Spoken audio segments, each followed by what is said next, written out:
ಧರ್ಮಸ್ಥಳದ ವಿಷಯದಲ್ಲಿ ಒಬ್ಬ ಅನಾಮಧೇಯ ವ್ಯಕ್ತಿ ಬಂದು ಮಾಡಿರುವ ಆರೋಪಕ್ಕೆ ಸಂಬಂಧಪಟ್ಟಂತೆ ಒಟ್ಟಾರೆ ಮಿಸ್ಸಿಂಗ್ ಕೇಸ್ಗಳನ್ನು ತನಿಖೆ ಮಾಡುವುದಕ್ಕೆ ರಾಜ್ಯ ಸರ್ಕಾರ SIT ರಚಿಸ್ತಾ ಇದೆ. ಎಂ ಜಿ ಮಹೇಶ್ವರ ಇದ್ದಾರೆ ನಮ್ಮ ಜೊತೆಗೆ. ಎಂ ಜಿ ಮಹೇಶ್ವರೇ, ಆರಂಭದಲ್ಲೇ ಯಾಕೆ ಅಬ್ಜೆಕ್ಷನ್ನು? ಧರ್ಮಸ್ಥಳದವರೇ ಒಂದು ಪತ್ರಿಕಾ ಹೇಳಿಕೆಯನ್ನು ಬಿಡುಗಡೆ ಮಾಡಿ SIT ರಚನೆ ಮಾಡಿ ಆದಷ್ಟು ಶೀಘ್ರದಲ್ಲಿ ತನಿಖೆ ಮಾಡಿ ಅಂತ ಅವರೇ ಹೇಳ್ತಿರುವಾಗ ಬೇರೆ ಏನು ಅಬ್ಜೆಕ್ಷನ್ನು? ನೋಡಿ, BJP ಯಾವತ್ತೂ ತನಿಖೆಗೆ ಅಬ್ಜೆಕ್ಷನ್ ಮಾಡಿಲ್ಲ ನಾವು. ಆದರೆ ಈ ಇಡೀ ಒಂದು ಘಟನೆಯ ಹಿಂದೆ ನಡೆದಿರ್ತಕ್ಕಂಥ ನಾನ್ ಸ್ಟೇಟ್ ಆಕ್ಟರ್ಸ್ಗಳು ಯಾರೆಲ್ಲ ಇದ್ದಾರೆ, ನಾನ್ ಸ್ಟೇಟ್ ಆಕ್ಟರ್ಸ್, ಓಕೆ, ಯಾರೆಲ್ಲ ಇದ್ದಾರೆ, ಉದಾಹರಣೆಗೆ ಧನಂಜಯ ಅವರದ್ದು ಕೊಟ್ಟು ಮಾಡೋದು ಕೇರಳ ಸರ್ಕಾರ ನೀವು ನಿನ್ನೆ ಮಾಡಿದ್ರಿ. ಸ್ವತಃ ಕೇರಳ ಸರ್ಕಾರ ಈ ದೇಶದ ಒಳಗಡೆ ಗೊತ್ತಿರ್ತಕ್ಕಂಥದ್ದು ಹೇಗೆ ಕೇರಳ ಸರ್ಕಾರ ಅದರ ವರ್ತನೆ ಹಿಂದೂ ವಿಚಾರಧಾರೆ ಒಳಗಡೆ ಹೇಗಿದೆ ಅಂತಕ್ಕಂಥದ್ದು ಬಹಳ ಸ್ಪಷ್ಟವಾಗಿರ್ತಕ್ಕಂಥದ್ದು. ಇದು ಯಾವುದೋ ಒಂದು ಕ್ರಿಮಿನಲ್ ವಿಚಾರಕ್ಕೆ ಸಂಬಂಧಪಟ್ಟಂಥದ್ದು ಅದಕ್ಕೆ ಸಂಬಂಧಪಟ್ಟದ್ದೇ ಆಗಿದ್ರೆ ಆಗ್ತಾ ಇರಲಿಲ್ಲ. ನಿಲ್ಲಕಲ್ ಚರ್ಚ್ ವಿಚಾರದಿಂದ ಹಿಡಿದು ಇಲ್ಲಿ ತನಕ ಕೇರಳ ಸರ್ಕಾರ ಶಬರಿಮಲೆ ವಿವಾದ ಇರ್ಬೋದು, ಹಿಂದೆ 82ರಲ್ಲಿ ನಿಲ್ಲಕಲ್ ವಿವಾದ ಇರ್ಬೋದು, ಪ್ರತಿ ಸಂದರ್ಭದಲ್ಲೂ ಹಿಂದೂ ವಿಚಾರಧಾರೆಗೆ ಘಾಸಿ ಮಾಡಬೇಕು ಅಂತಕ್ಕಂಥ ಇರುವಂಥ ಒಂದು ಸರ್ಕಾರದ ಜೊತೆಗೆ ಇವರು ಕಾಸರಗೋಡದ ವಿಕ್ಟಿಮ್ ಇದ್ದಾರೆ ಅನ್ನೋ ಅಂಥದ್ದು ಕನ್ಕ್ಲೂಷನ್ ಹೇಗೆ ಬಂದರೂ ಗೊತ್ತಿಲ್ಲ. ಅದ್ರ ಮೇಲೆ ಇವರು ಅವ್ರನ್ನ ಒತ್ತಾಯ ಮಾಡ್ತಕ್ಕಂಥದ್ದು, ಯಾರನ್ನ ಒತ್ತಾಯ ಮಾಡುವಂಥದ್ದು? ಕೇರಳ ಸರ್ಕಾರವನ್ನು ಒತ್ತಾಯ ಮಾಡ್ತಕ್ಕಂಥದ್ದು. ಬೇಸಿಕಲಿ ರಮೇಶ್ ಬಾಬು ಅವ್ರ ಮಾತನ್ನು ನಾನು ಒಂದಾಗಲ್ಲ, ನಾವು ಸಂವೇದನದಲ್ಲಿ ಇದ್ದೀವಿ ಅಂತ. ಇದೇ ಸಂವೇದನೆ ಬೇರೆ ಧರ್ಮದ ವಿಚಾರದಲ್ಲಿ ಮಾಡ್ತೀರಾ? ನಮ್ಗೇನು ತನಿಖೆ? ನಾನು ಬಹಳ ಸ್ಪಷ್ಟ ಮಾಡಿದ್ದೀನಿ Ajith, I made it very clear. ತನಿಖೆಗೆ ನಮ್ಮ ಪೂರ್ಣ ಬೆಂಬಲ ಇದೆ, ಸತ್ಯಾಸತ್ಯತೆ ಬರಬೇಕು. ಆದರೆ ಪ್ರತಿ ಸಂದರ್ಭದಲ್ಲೂ ಕೂಡ ಕಳೆದ 1 ವರ್ಷದ ಹಿಂದ ಸುಮಾರು ಇದ್ರ ಬಗ್ಗೆ ಒಂದು ಏನು ಧರ್ಮಸ್ಥಳದ ಆ ಪರಂಪರೆ ನಂಬಿಕೆ ಬೆಳೆಗೆ ಘಾಸಿ ಮಾಡುವಂಥ ಸೋಷಿಯಲ್ ಮೀಡಿಯಾದೊಳಗಡೆ ಆಕ್ಟಿವಿಸಮ್ ನಡೀತಕ್ಕಂಥದ್ದು. ಇವರು ಮಹಿಳಾ ಆಯೋಗದ ನಾಗಲಕ್ಷ್ಮಿ ಚೌಧರಿ ಅವರ ಪತ್ರದಿಂದ ಹಿಡಿದು ಸಿದ್ದರಾಮಯ್ಯನವರು ನಾನೀಗ ಮಾಡಲ್ಲ ಅಂತೇಳಿ ಡಿನೈನ್ ಮಾಡೋ ತನಕನೂ ಕೂಡ ಅದು ಒಂದು ಸ್ಕ್ರಿಪ್ಟೆಡ್ ಸ್ಟೇಜ್. ಸಾಧ್ಯನೇ ಇಲ್ಲ, ಅದು ಸ್ಕ್ರಿಪ್ಟೆಡನೇ. ಅಲ್ರಿ, ಏನು ನಡೆದಿಲ್ಲ ಅಲ್ಲಿ ಅನ್ನೋದಾದ್ರೆ ನಡೆದಿಲ್ಲ ಅಂತ ಧರ್ಮಸ್ಥಳ. ನನ್ನ ಪಾಯಿಂಟ್ ಅಜಿತ್ ಅವರೇ, ನಾನು ಅಲ್ಲಿ ನಡೆದಿರ್ತಕ್ಕಂಥ ಯಾವ ಅಮಾನುಷತೆ ಅತ್ಯಾಚಾರ ಅವ್ನು ಯಾವನೇ ಆದ್ರೂ ಸಾರ್ವಜನಿಕ ಗಲ್ಲಿಗೆ ಹಾಕ್ಬೇಕಾದ್ರೆ ನಂದು ಪಾತ್ರ ಇದೆ. ಆದ್ರೆ ನೀವು ಈ ಹಿಂದೂ ವಿಚಾರಧಾರೆ ಬಂದಂತ ಸಂದರ್ಭದ ಒಳಗಡೆ ಯಾವುದೆಲ್ಲ ಒಂದು ಶ್ರದ್ಧಾ ಕೇಂದ್ರಗಳಂತ ಇರ್ತವೆ, ಆ ವಿಚಾರ ಬಂದಾಗ ಒಂದು ಸಂವೇದನೆ ಬೇಡವಾ? ಅಜ್ರತ್ ಬಲ್ನಲ್ಲಿ ಬಾಲ್ ಅಂತ ಕಳೆದೋಯ್ತಪ್ಪ. 1964ರಲ್ಲಿ ನೆಹರು ಇಡೀ ದೇಶವನ್ನು ಉದ್ದೇಶಿಸಿ ಮಾತನಾಡ್ತಾರೆ, ಮುಸಲ್ಮಾನರಿಗೆ ನೋವಾಗ್ಬಿಟ್ಟಿದೆ, ನೀವೆಲ್ಲ ಹಿಂಸಾಚಾರ ಮಾಡಿದ್ರು ತಡ್ಕೊಳ್ಳಿ ಅಂದ್ಬಿಟ್ಟು. ಅದಕ್ಕೂ ಹೆಂಗ್ ಕಂಪೇರ್ ಮಾಡ್ತಾರೆ? ಹೆಂಗ್ ಕಂಪೇರ್ ಅಂತ ಹೇಳಿ, ಕಾರ್ಟೂನ್ ಮಾಡಿದಂತ ಒಬ್ಬ ಕಾರ್ಟೂನಿಸ್ಟ್ ಒಂದು ಕಾರ್ಟೂನ್ ಮಾಡಿದಂಥ ಸಂದರ್ಭದಲ್ಲಿ ನೀವು ಸಂವೇದನೆ ಮಾಡ್ತೀರಿ. ನನ್ನ ಪಾಯಿಂಟ್ ಇಷ್ಟೇನೆ, ನೀವು ಬೇಕಿದ್ದ ತನಿಖೆ ಮಾಡಿ. ಯಾವನ್ ತಪ್ಪಿತಸ್ತಾ ಇದ್ದಾನೆ ಅವನಿಗೆ ಏನು ಈ ನೆಲದ ಕಾನೂನು ಇದೆ ಅವನಿಗೆ ಶಿಕ್ಷೆ ಮಾಡಿ. ನಿಮ್ಮ ದಾವಂತ ಏನು? ಇದಕ್ಕೋಸ್ಕರ ಕಳೆದ 1.5 ವರ್ಷದ ಒಳಗಡೆಯಿಂದ ನಿಮಗೆ ಈ ರಾಜ್ಯದ ಒಳಗಡೆ ಮತ್ತೆ ಈ ಕೇರಳವನ್ನು ತಂದಿರ್ತಕ್ಕಂಥದ್ದು, ಇಡೀ ಜಗತ್ತು ಎಡಪಂಥೀಯರನ್ನ ತಿರಸ್ಕಾರ ಮಾಡಿದಂಥ ಸಂದರ್ಭದಲ್ಲಿ ಸ್ಲೀಪರ್ ಸೆಲ್ಗಳ ಥರ ಈ ಥರ ಅರ್ಬನ್ ನಕ್ಸಲೈಟ್ಗಳು ಎಲ್ಲ ನಗರಗಳಲ್ಲಿ ಜೀವಂತವಾಗಿ ಇಟ್ಕೊಂಡು ಅನೇಕ ಬೇರೆ ಮುಖವಾಡಗಳನ್ನು ಹಾಕೊಂಡು ಇವತ್ತು ನಾನು ಹೇಳ್ತಿರ್ತಕ್ಕಂಥದ್ದು ಇದಕ್ಕೂ ಆ ದೇವಸ್ಥಾನಕ್ಕೆ ಏನು ಸಂಬಂಧ? ಅಲ್ಲೊಂದು ಪೊಲಿಟಿಕಲಿ ಎಲೆಕ್ಟೆಡ್ ಪ್ರಜಾಪ್ರಭುತ್ವ ಅಲ್ಲ. ನಾನು ಹೇಳ್ತೀನಿ, ಅಣ್ಣಪ್ಪ ದೇವರ ಬಗ್ಗೆ ನಂಬಿಕೆ ಇದೆ. ನನಗೆ ಅಣ್ಣಪ್ಪ ದೇವರ ಬಗ್ಗೆ ನಂಬಿಕೆ ಇದೆ. ನನಗೆ ಮಂಜುನಾಥರ ದೇವರ ಬಗ್ಗೆ ನಂಬಿಕೆ ಇದೆ. ಇದೇ ಜಾಗದಲ್ಲಿ ಕರೆಕ್ಟ್ ಆಗಿ ಇದ್ದಿದ್ರೆ ಇವತ್ತು ತನಕ ಇದನ್ನ ಧರ್ಮಸ್ಥಳದ ತನಿಖೆ ಅಂತ ಹೇಳ್ಬೇಡಿ. ಈ ತರದ ಏನೆಲ್ಲ ಇವ್ರು ಏನು ಹೇಳಿದ್ರು ನಿಮ್ ನೋಟಿಫಿಕೇಶನ್ ಒಳಗಡೆ ಇದ್ರ ಬಗ್ಗೆ ಏನ್ ಕೂತ್ಕೊಂಡು ಜಡ್ಜ್ಮೆಂಟ್ ಮಾಡ್ತಾ ಇದಾರಲ್ಲ, ಸೋಷಿಯಲ್ ಮೀಡಿಯಾ ಒಳಗಡೆ ಯಾರೆಲ್ಲರೂ ಜಡ್ಜ್ಮೆಂಟ್ ಮಾಡ್ತಿದಾರಲ್ಲ, ಇವರೇ ಎಲ್ಲ ಟ್ರಯಲ್ ಮಾಡಿ, ಇವರೇ ಆರೋಪಿಗಳು ಮಾಡಿ, ಇವರೇ ಆಪಾದನೆ ಮಾಡ್ತಾರಲ್ಲ, ಅದಕ್ಕೆ ನಾವು ಸರ್ಕಾರ ಬಂದ್ ಮಾಡ್ಬೇಕಲ್ಲ.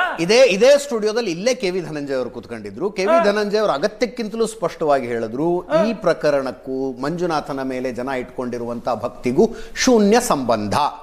ಜನ ಯಥಾ ಪ್ರಕಾರ ಧರ್ಮಸ್ಥಳಕ್ಕೆ ಹೋಗ್ಬೇಕು, ಪೂಜೆ ಪುನಸ್ಕಾರ ಮಾಡಬೇಕು, ಸತ್ಯ ಹೊರಗೆ ಬರಲಿ ಅಂತ ಹರಕೆ ಕಟ್ಕೊಳ್ಳಿ ಅಂದ್ರೆ ಅವರು ಸತ್ಯ ಹೊರಗೆ ಬರಲಿ ಅಂತ ಹರಕೆ ಕಟ್ಕೊಳ್ಳಿ ಅಂತ. ಕ್ಯಾಟಗರಿಕಲಿ ಇನ್ನೊಂದು ಪ್ರಶ್ನೆ ಕೇಳಿದೆ, ಈ ಪ್ರಕರಣಕ್ಕೂ ವೀರೇಂದ್ರ ಹೆಗ್ಗಡೆ ಅವರ ಕುಟುಂಬಕ್ಕೂ ನೀವೇನಾದರೂ ಕನೆಕ್ಷನ್ ಮಾಡ್ತೀರಾ ಅಂದರೆ ಆ ಮಾತನ್ನು ಹೇಳಿದ್ರೆ ಏನೋ ಅಂದ್ರು.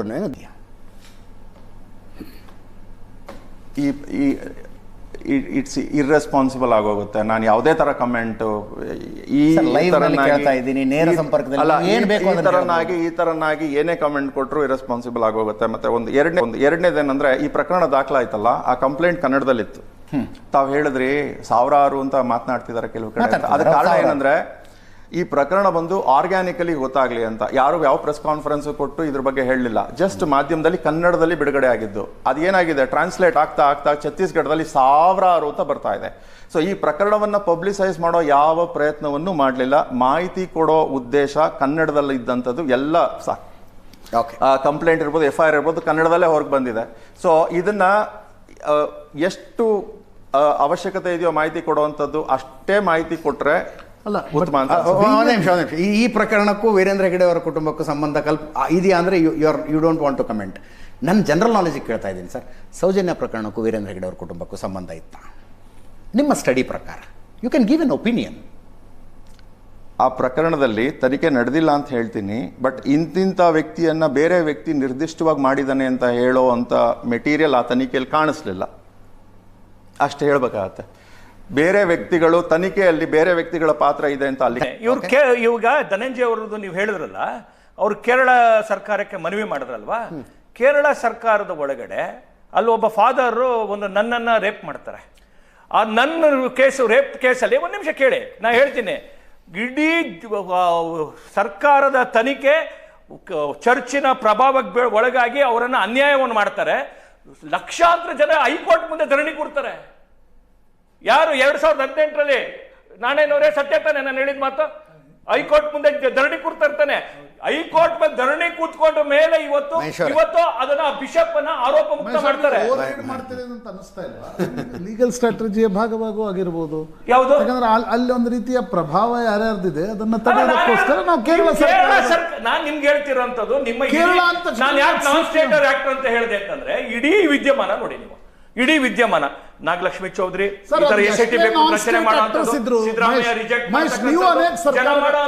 ನೀವು ಅನೇಕ ಸರ್ಕಾರಗಳನ್ನು ನಡೆಸ್ತೀರಿ. ಎಷ್ಟೇ ನಾನ್ ಸ್ಟೇಟ್ ಆಕ್ಟರ್ಸ್ ಇರಲಿ, ಯಾರೇ ಇರಲಿ, ಈ ರೀತಿಯ ಪ್ರಕರಣಗಳಲ್ಲಿ ಸಾಕಷ್ಟು ಒಂದು ರೀತಿಯ ಸಂಶಯಗಳು ಮೂಡಿದಾಗ ಯಾವುದೇ ಸರ್ಕಾರ ಮತ್ತು ಪೊಲೀಸರ ಮೊದಲ ಆದ್ಯತೆ ತನಿಖೆ ಆಗಬೇಕು. ಅದರಲ್ಲಿ ಪ್ರಶ್ನೆ ಇದೆ. ಈಗ ಆಸಾರಾಮ್ ಬಾಬು ತನಿಖೆ ನೋಡಿ, ನಾನು ಹೇಳ್ತೀನಿ ಬಿಜೆಪಿ ತನಿಖೆ ಆಗಬೇಕು, ತನಿಖೆಯಿಂದ ಸತ್ಯ ಹೊರಬೇಕು. ನನ್ನ ತನಿಖೆಯ ಭಾಗದ ಬಗ್ಗೆ ನಾವು ಚರ್ಚೆನೆ ಮಾಡ್ತಾ ಇಲ್ಲ. ನಾವು ಇದ್ರ ಹಿಂದೆ ಇರ್ತಕ್ಕಂಥ ಯಾರೆಲ್ಲ ವ್ಯಕ್ತಿಗಳು ಇದನ್ನ ಈಗ ಇದಾವೆ, ಅದಕ್ಕೆ ನಾನು ಬಹಳ ಎಚ್ಚರಿಕೆಯಿಂದ ನಾನ್ ಸ್ಟೇಟ್ ಆಕ್ಟರ್ಸ್ ಅಂತ ಹೇಳಿದ್ದೀನಿ. ಯಾಕೆ ಇದು ಸ್ಪಷ್ಟವಾಗಿ ಹೇಳ್ತಾ ಇದ್ದೀನಿ ಅಂತಂದ್ರೆ, ಈ ಒಂದು ಒಟ್ಟು ಪ್ರಕ್ರಿಯೆ ಒಳಗಡೆ ಈ ಧಾವಂತ ಏನು ಈಗ ನೀವು ಹೇಳಿದ್ರಿ.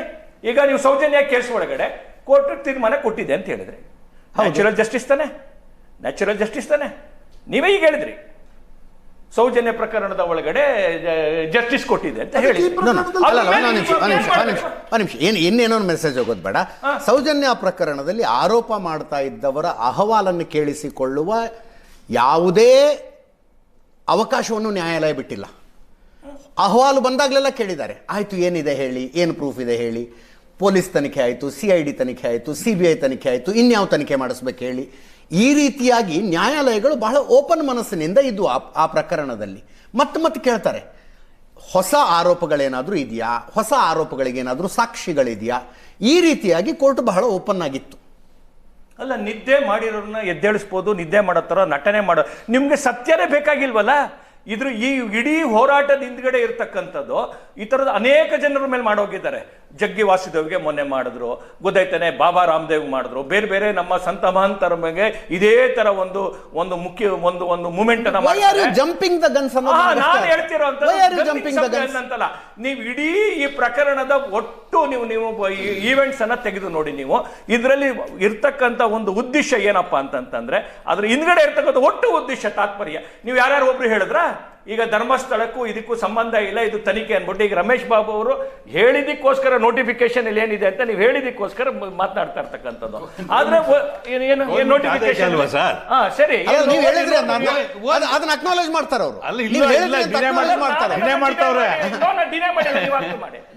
ನನ್ನ ಪಾಯಿಂಟ್ ಇಷ್ಟೇ ಅಜಿತ್ ಅವರೇ, ಇದ್ರಿ ಒಳಗಡೆ ಇರ್ತಕ್ಕಂಥ ಈ ನಮ್ಮ ಮೌಲ್ಯಗಳು, ನಮ್ಮ ಸಾಂಸ್ಕೃತಿಕ ಕೇಂದ್ರಗಳನ್ನ ಏನೆಲ್ಲ ಎಡಪಂಥೀಯರು ಈ ದೇಶದ ಒಳಗಡೆ ಅದನ್ನು ಬಹು ವರ್ಷಗಳ ಕಾಲ ಮಾಡ್ತಿದ್ರು, ಅದನ್ನು ಇವತ್ತು ಬ್ರೇಕ್ ಮಾಡ್ತಕ್ಕಂಥದ್ದು. ಇವತ್ತು ಮಾಧ್ಯಮನೂ ಕೂಡ ಆ ಸಂಯಮ ಬಿಟ್ಟಿದೆ. ಒಂದು ಕಾಲದಲ್ಲಿ ನೀವೇನು ಮಾಡ್ತಿದ್ರೆ, ಯಾವುದಾದ್ರು ಮಸೀದಿ ಅಂತ ಹೆಸರು ಹೇಳ್ತಿದ್ರೆ ಪ್ರಾರ್ಥನಾ ಮಂದಿರ ಅಂತ ಹೇಳ್ತಿದ್ರಿ, ಪೂಜಾ ಮಂದಿರ, ಪ್ರಾರ್ಥನಾ ಮಂದಿರ ಅಂತ ಈ ಸಂಯಮವನ್ನು ಮಾಡ್ತಿದ್ರೆ. ಇವತ್ತು ಏನಿಲ್ಲ, ಇವತ್ತು ಯಾವನೋ ಹೇಳ್ತೀವಿ ಎಲ್ಲ ನೇರವಾಗಿ. ಒಂದು ಕಾಲಘಟ್ಟ ಇತ್ತು, ಪ್ರಾರ್ಥನಾ ಮಂದಿರ ಅಂತ ನೀವು ಉಲ್ಲೇಖ ಮಾಡ್ತಿದ್ರಿ, ಪೂಜಾ ಮಂದಿರ ಅಂತ ಉಲ್ಲೇಖ ಮಾಡ್ತಿದ್ರೆ, ಅಷ್ಟು ಸಂವೇದನೆ ಸಂಯಮದಿಂದ ಬಿತ್ತರಿಸುವಂತ ಕಾಲಘಟ್ಟದಿಂದ ಈಗ ಹೇಗೆ ಪರಿವರ್ತನೆ ಆಗಿದ್ರೆ? ಮಹೇಶ್ ಅವರೇ, ಧರ್ಮಸ್ಥಳದವರೇ ಸ್ವಾಗತ ಮಾಡಿರುವಂಥ ತನಿಖೆ ಇದು. ಅಧಿಕೃತ ಹೇಳಿಕೆಯನ್ನು ಬಿಡುಗಡೆ ಮಾಡಿ ಆಗ್ರಹಿಸಿ ಒಂದು ನಿಮಿಷ ರೀ, ಧರ್ಮಸ್ಥಳದ ಅಲ್ಲ ಈಗ ಧರ್ಮಸ್ಥಳ ದೇವಸ್ಥಾನ ಹೇಳಿಕೆಯನ್ನು ಬಿಡುಗಡೆ ಮಾಡುವ ಅವಶ್ಯಕತೆ ಆದ್ರೂ ಏನಿತ್ತಪ್ಪ? ಯಾರ ಧರ್ಮಸ್ಥಳ ದೇವಸ್ಥಾನದ ಹೆಸರು ಹೇಳಿದಾರ? ಇಲ್ಲಿ ಯಾರ ಧರ್ಮಸ್ಥಳದ ಹೆಸರು ಹೇಳಿದಾರ? ದೇವಸ್ಥಾನದ ಹೆಸರು ಹೇಳಿದಾರ? ಆ ಕುಟುಂಬದ ಹೆಸರು ಹೇಳಿದಾರ? ಒಬ್ರು ಹೇಳಕ್ ತಯಾರಿಲ್ಲ ಅದನ್ನ. ಈ ದೇಶದ ಒಳಗಡೆ ಯಾರು ಒಬ್ರು ನನ್ನ ಮೇಲೆ ತನಿಖೆ ಮಾಡಬೇಡಿ ಅಂತ ಹೇಳಿರೋರು ಉಂಟಾ? ಯಾವ್ದಾದ್ರು ನೀವು ಒಬ್ಬ ರಾಜಕಾರಣಿ ತಗೊಳ್ಳಿ, ಒಬ್ಬ ಯಾರು ನನ್ನ ಮೇಲೆ ಸ್ಟೇ ಕೋರ್ಟ್ಗೆ ಹೋಗೋದಿಲ್ವಾ? ಏನು ತನಿಖೆಗೆ ಸ್ಟೇ ಕೊಡಿ ಅಂತ ಕೋರ್ಟ್ಗೆ ಹೋಗಿದ್ ನೋಡಿಲ್ವಾ ನಾವು? ಬೇರೆ ಹೋಗ್ತಾರೆ. ನಮ್ಮ ಪಕ್ಷದ ನಿಲುವು ಬಹಳ ಸ್ಪಷ್ಟ ಇದೆ. ಇದರಲ್ಲಿ ತಪ್ಪಿತಸ್ಥರು ಯಾರಿದ್ದಾರೆ ಅವರಿಗೆ ಶಿಕ್ಷೆ ಆಗಬೇಕು. ಕರ್ನಾಟಕದ ಈ ಪವಿತ್ರವಾದಂಥ ಈ ಭೂಮಿ ಒಳಗಡೆ ಈ ಥರದ ಅನ್ಯಾಯ ಅವರಿಗೆ ನಡಿಬಾರ್ದು. ಆದರೆ ಸೈಮಲ್ಟೇನಿಯಸ್ಲಿ ಯಾರೋ 4 ಜನ ತಥಾಕಥಿತ ಈ ಥರ ಹಿಂದೂ ವಿರೋಧಿ ಶಕ್ತಿಗಳು ತಮ್ಮಲ್ಲಿರ್ತಕ್ಕಂಥದ್ದನ್ನು ವಿಜೃಂಭಣೆ ನಾವು ಏನು ಹೇಳ್ತೀವಿ, ಈ ಗೋಬೆಲ್ಸನ್ನು 100 ಸತಿ ಸುಳ್ಳು ಹೇಳಿ ಅದನ್ನು ಸತ್ಯ ಮಾಡಬೇಕು ಅಂತ ಹೇಳಿ ವ್ಯಕ್ತಿ ಮೃತದೇಹವನ್ನು ತಗೊಂಡ್ಕೊಂಡು ಬಂದಿದ್ದಾನಲ್ಲಿ ಕೋರ್ಟಿಗೆ. ನೀವು ಸರ್ಕಾರ ಏನು ಮಾಡ್ಬೇಕಂತ ಬಯಸ್ತೀರಿ? ಇದರಲ್ಲಿ ಹಿಂದೂ ಮುಸ್ಲಿಂ ಚರ್ಚೆಗಳನ್ನು ನಾವು ಮಾಡ್ತಾ ಇರ್ಬೋದು, ಆದರೆ ಸರ್ಕಾರದ ಕರ್ತವ್ಯ ಅಲ್ವಾ? ಎದುರುಗಡೆ ಏನೋ ಒಂದು ಫ್ಯಾಕ್ಟ್ಸ್ ಬಂತಪ್ಪ, ಏನೋ ಬಂತು, ನಿಜಾನ ಸುಳ್ಳ? ಸರ್ಕಾರ ತನಿಖೆ ಮಾಡದೆ ಅದನ್ನು ಹೊರಗೆ ತರದೇ ಇರ್ಲಿಕ್ಕೆ ಹೆಂಗೆ ಸಾಧ್ಯ ಇದೆ? ನೋಡಿ ಪ್ರಶಾಂತ್ ಸರ್, ಈ ಇಡೀ ಘಟನೆ ಒಳಗಡೆ ಯಾರೆಲ್ಲ ವ್ಯಕ್ತಿಗಳು ಸೋಷಿಯಲ್ ಮೀಡಿಯಾ ಒಳಗಡೆ ಮೂಮೆಂಟನ್ನು ಕಳೆದ 1-1.5 ವರ್ಷದಲ್ಲ ಮಾಡ್ತಾ ಬಂದರು. ಅದಕ್ಕೆ ಒಂದು ಅತ್ಯಂತ ವೇದಿಕೆ ಅಂತಕ್ಕಂಥದ್ದು ಸೃಷ್ಟಿ ಮಾಡಿದಂಥದ್ದು ಯಾವಾಗ ಇದಕ್ಕೆ ಬಂತು? ಇದೇನು ಇವತ್ತಿಂದಲ್ಲ.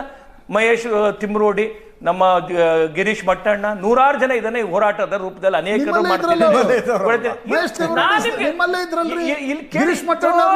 ಹೇಳ್ತಿರ್ತೀನಿ. ನಾನು ಹೇಳುವಂತ ಹೊರಟದಂಥದ್ದು ಒಂದೇ ಅಂಶ ಏನಪ್ಪಾ ಅಂತಂತಂದ್ರೆ, ಸರ್ಕಾರ ಯಾವಾಗ ಇಲ್ಲಿ 1.5 ವರ್ಷದಿಂದ ಈ ತರ ನಡೀತಿತ್ತಲ್ಲ, ಇವೆಲ್ಲ ಮೂಮೆಂಟ್ ಎಲ್ಲ ನಡೀತಿತ್ತಲ್ಲ, ಏಕಾಏಕಿ ಸರ್ಕಾರ ಹೇಗೆ ನಾ ಹೇಳ್ತೀನಿ ಕೇಳಿ. ಈಗ ಇವರು ಮಹಿಳಾ ಆಯೋಗದ ಅವರು ಲೆಟ್ರ್ ಬರೀತಾರೆ, SIT ಮಾಡಿ ಅಂತ ಬರೀತಾರೆ. ಅದನ್ನು ಇವರು ಬೇಡ ಅಂತ ಮೊದಲು ರಿಜೆಕ್ಟ್ ಮಾಡ್ತಾರೆ. ಆ ನಂತರ ಧನಂಜಯನವರು ಕೇರಳ ಸರ್ಕಾರಕ್ಕೆ ಹೋಗಿ ಕೊಡುವಂಥದ್ದು.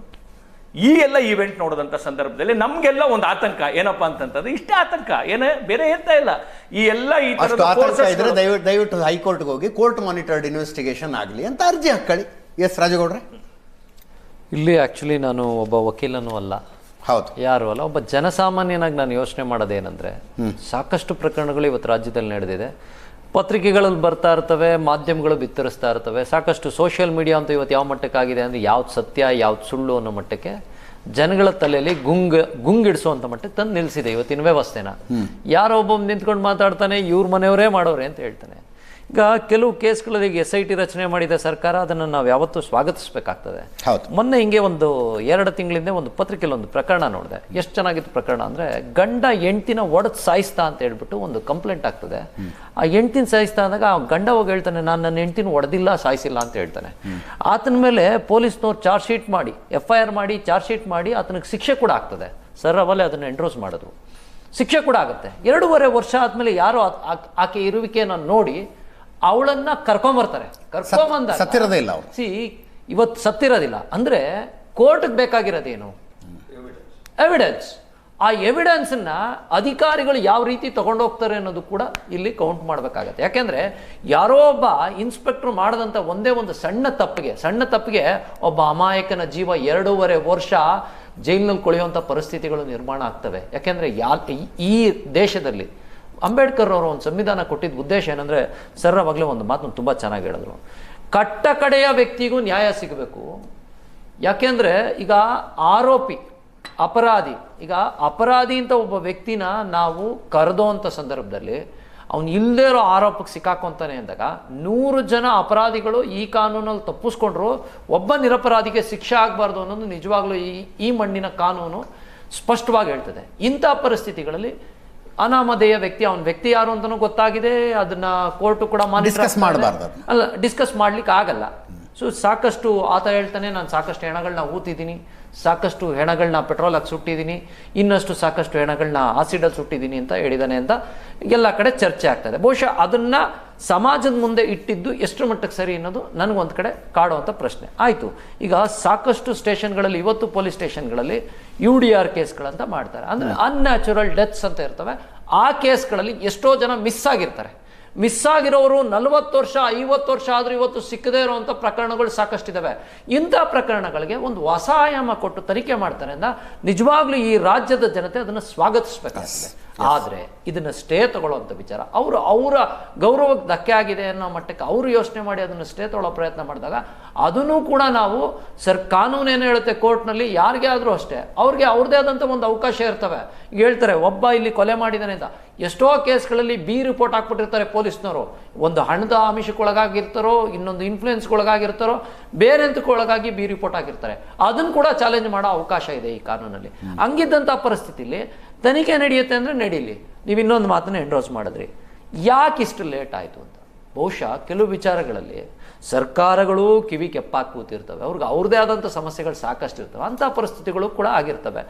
ಎಷ್ಟೋ ಕೇಸ್ಗಳಲ್ಲಿ ಹೈಕೋರ್ಟು ಸುಮೋಟೋ ಕೇಸ್ಗಳನ್ನ ದಾಖಲೆ ಮಾಡಿ ಇಂಥ ವಿಚಾರಗಳಿಗಾಗಿದೆ. ಅಂದರೆ ಅಲ್ಲಿ ಸತ್ತಿರೋ ಅಂಥವ್ರು ಸಾಕಷ್ಟು ಜನ, ಸತ್ತೋಗಿರೋ, ಮಿಸ್ ಆಗಿರೋರು. ಈಗ ಒಂದು ದೇವಸ್ಥಾನ ಅಂತ ಹೋದಾಗ, ಮತ್ತು ಈಗ ಕಾಶಿಗಳಲ್ಲಿ ಸಾಕಷ್ಟು ಜನ ನಾವು ನೋಡ್ತೀವಿ, ಎಷ್ಟೋ ಹೆಣಗಳು ಹಂಗೆ ತೇಲಿ ಬರ್ತವೆ, ಅದನ್ನು ಹಂಗೆ ತೆಗೆದು ಸಂಸ್ಕಾರ ಮಾಡಿರುವಂಥ ಉದಾಹರಣೆಗಳನ್ನ ನಾವು ನೋಡಿದ್ದೀವಿ. ಇಲ್ಲಿ ಸಾಕಷ್ಟು ಜನ ತುಂಬ ಮನ್ಸಿಗೆ ಬೇಸರ ಆಗಿರುವಂಥವ್ರು, ಫ್ಯಾಮಿಲಿಗಳಿಂದ ಡೆಸ್ಪರೇಟ್ ಆಗಿರುವಂಥವ್ರು, ಜೀವನನೇ ಬೇಡ ಅನ್ನೋರು ಎಷ್ಟೋ ಜನ ಅದನ್ನೇ ಹೇಳ್ತಾ ಇರೋದು. ಈಗ ಸರ್ಕಾರ ಮಾಡಿರೋಂಥದ್ದನ್ನ ನಾವು ನಿಜವಾಗ್ಲೂ ಸ್ವಾಗತಿಸಬೇಕಾಗ್ತದೆ. ಇಂಥ ಪ್ರಕರಣಗಳಲ್ಲಿ ತನಿಖೆ ನಡೀಲಿ. ಇಲ್ಲಿ ಯಾರು ದೊಡ್ಡವರಲ್ಲ, ಯಾರು ಚಿಕ್ಕವರಲ್ಲ, ಕಾನೂನಿಗಿಂತ ಯಾರು ದೊಡ್ಡವರಲ್ಲ. ಆದರೆ ಸ್ಪಷ್ಟವಾದ ರೀತಿಲಿ ಹೋಗ್ಲಿ. ಯಾಕೆಂದ್ರೆ ನಾನು ಇಲ್ಲಿ ಒಂದೇ ಒಂದು ಪ್ರಕರಣ ಯಾಕೆ ಉಲ್ಲೇಖ ಮಾಡಿದೆ ಅಂದರೆ, ಹೆಂಡತಿ ಕಳೆದೋಗಿದ್ದ ಪ್ರಕರಣ ಆಯ್ತಲ್ಲ, ಆ ಥರ ಪ್ರಕರಣಗಳಾಗಬಾರ್ದು. ಯಾಕೆಂದರೆ ಅಮಾಯಕರಿಗೂ ಬದುಕೋ ಹಕ್ಕಿದೆ. ಆಮೇಲೆ ಈ ದೇಶದ ಕಾನೂನಲ್ಲಿ ಪ್ರತಿಯೊಬ್ಬರಿಗೂ ನ್ಯಾಯ ಸಿಗಬೇಕು ಅನ್ನೋದು ಪ್ರತಿಯೊಬ್ಬರ ಅಭಿಲಾಷೆ. ಹಂಗಂತ ಹೋಗಿ ಅಮಾಯಕರ ಮೇಲೆ ಬುಲ್ಡೋಸ್ ಮಾಡೋವಂಥದ್ದು, ಯಾರ ಮೇಲೋ ಇಲ್ಲದ ತೇಜೋವಧೆ ಮಾಡೋವಂಥ ಪ್ರಕರಣಗಳು ಆಗಬಾರ್ದು ಅನ್ನೋದು ನಮ್ಮ ಜನಸಾಮಾನ್ಯನಾಗಿ ನಾನು ಮಾತಾಡ್ತಾ ಇದ್ದೀನಿ.